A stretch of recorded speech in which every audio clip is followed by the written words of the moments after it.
Ang pananakop sa Pilipinas sa mga Espanyol ay nagkaroon ng malalim na kasaysayan na iniwan nito sa ating bansa.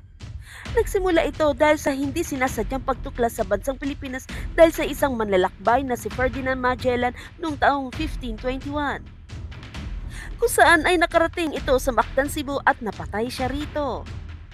44 na taon ang nakalipas, muli dahil na naman sa isang ekspedisyon ng isang Espanyol na si Miguel Lopez de Legazpi, sinakop na naman nito ang Pilipinas noong taong 1565.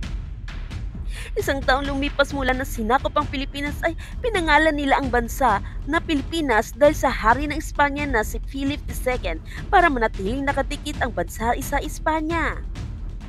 At nagpatayo sila ng kolonya sa Cebu hanggang inilipat nila ito sa Manila noong taong 1571.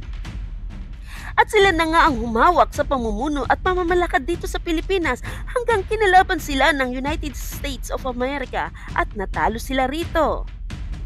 Kaya ipinatapod ang kasunduan sa Paris noong December 10, 1898 sa pagitan ng Spanish at Amerika.